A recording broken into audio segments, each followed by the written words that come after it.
I don't have to have God strike me with lightning or somebody stand at my door. My own conscience judges me because I judged him. Judge not lest you be judged. By the same standard that you judge, you will be judged. Now, I know about you, but I hate living under condemnation. But sometimes we heap up condemnation for ourselves. So when I judge, I heap condemnation myself. You can say, oh yeah, it's the devil. No, it's you. Because you've prepared the way for judgment to come in. Okay?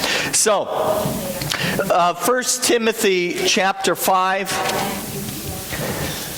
verses 11 through 13. There were a lot of verses that came to my head, a lot of context about this. I could talk a lot on this, but I just want to look at the second one. 1 Timothy chapter 5, verses 11 through 13. But refuse the younger widows. This is Paul giving advice to Timothy. For when they have begun to grow wanton against Christ, they desire to marry, having condemnation because they cast off their first faith. Now, here's the part I want to focus on. And besides, they learn to be idle, wandering from house to house, not only idle, but also gossips and busybodies, saying things which they ought not. Okay? Now, there is another scripture we're going to look at in a few minutes in Acts. It talks about they went house to house. It was a good thing. We're going to look at that. But here's another verse. They went house to house. Now, this is something that I want to just point out here, but you can apply this to every area of life. For every godly principle there is, the devil has a substitute. And what can happen as Christians is we can run from God's way because of fear or because of bad experience. People say, I don't want to go to a church like this because you speak in tongues, because I went to a church where there was crazy, lunatic charismatics. They had just cut off, just lumped it all into one and said, that's it. The devil has a substitute for everything. You know, sometimes when I'm ill, I take herbs. Or I use more natural approach. Some people say, oh my gosh, isn't that New Age? Well, no, actually God made the plants. The New Age stole it from God. And so I choose to try to, as best as I can, instead of taking chemicals that may have side effects, I try to do something more natural. So we have to remember, we have to look at things and say, put it in their context and just say, I remember one year somebody said something to us about, oh, the Christmas tree is demonic. So in my old self, the way I am, very cautious and very kind and pastoral and sweet, I said, yeah, you're right. We have a tree and we circle around it and bow down to it every day. You know, we have to put things in their context, you know. Everything that was maybe the devil has polluted doesn't mean it's all bad. It doesn't mean I need to live in fear. I talked to somebody, well, anyways, forget it. we could go around with this one, you know. But we should not be fear-driven. You know, we made a decision when we started homeschooling our kids. I'm going to just keep talking about it until about 15 of you start homeschooling. And when we started homeschooling our kids, we made a decision that we would not homeschool out of fear. We don't homeschool because we're scared of the world or the world system. We do it because we want to impart something particular, and there's a certain way that we feel that we want to invest into our kids. It's not for everybody. We can't be fear-motivated as people. It's no wonder a lot of people don't want to come to the church, because we're a bunch of phobics. And so therefore, so here we are saying, okay, back to this, saying these young widows, maybe they're just trying to be spiritual and say, okay, I'm not going to get married, I'm going to devote myself to God, but they're desiring to get married, but they're going from house to house, gossiping, being idle. we must be very careful. And it's so, Christians so spiritualized. You know, it's amazing the number of times people have come to me and said, "Thus saith the Lord." And I'm just thinking, God didn't say that. You know, God told me to leave this church and go start another one. I mean, that could happen, but you're just like, yeah, but I seem to recall that you're fighting with like everybody in the church. Well, that's because they're unspiritual. You know, come on. Stop using God for the excuse, you know, in the prayer meeting. Stop using the prayer meeting to gossip. Oh, we need to pray for so-and-so. Oh, we need to really pray for them. Oh, did you hear about them? Well, let's talk about it. So we need to be looking at all of our lives. I love it in Ephesians, I can't remember the verse, but Paul says, "Let your words be seasoned with grace." Sometimes that scripture really convicts me, because sometimes my words are not seasoned with grace. Let all your words be seasoned with grace. So if we do that, we'll be community based upon grace and acceptance. Third one, community is simplistic in its approach. So if you want to turn to Acts chapter 2, and we're going to just look at a few bits of this. First, Acts 2:42 says this.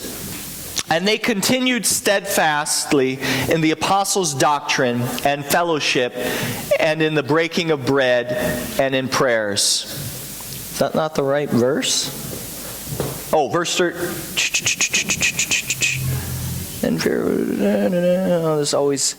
This has to happen to me every once in a while.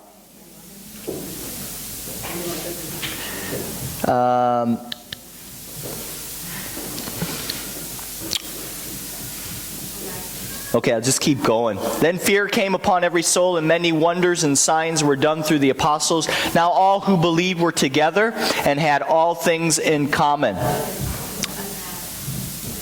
Okay, you know what? I prepared in a different translation. Now I'm like, It says, I believe it's in verse 42. I was looking in the original King James. Now I moved up to the New King James here. And it talks about that they lived in community. It talks about, and they lived simple. Their approach was simple. So if you have a King James, anybody have a King James?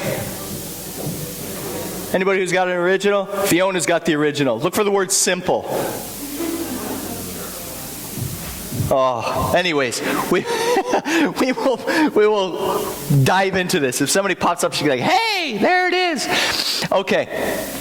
But community should be simplistic in its approach. I come from a culture, the culture that I was raised in, places a high value on being extremely busy. You know, how are you doing? I'm busy. Hey, I went on holiday. You did? You know, there can be this competitiveness. I'm working, you know, I work 60, 70 hours a week. Oh, in ministry, you know, you got to work 80 hours a week. And well, I'm thinking, I don't work 80 hours a week. 46, okay. Come up here, Barbara. Oh, no, wait, somebody. I don't know. Anyways, here you go, Barbara. Read verse 46. All right, here we go. Okay. "So continuing daily with one accord in the temple, and breaking bread from house to house, they ate their food with gladness and simplicity of heart." There it is. Very good. Simplicity of heart. I love the way that it's worded there, actually, simplicity of heart, because if you ain't got it in the heart, you ain't got it. Okay, but so it's a very important, now listen, to do work is a good thing.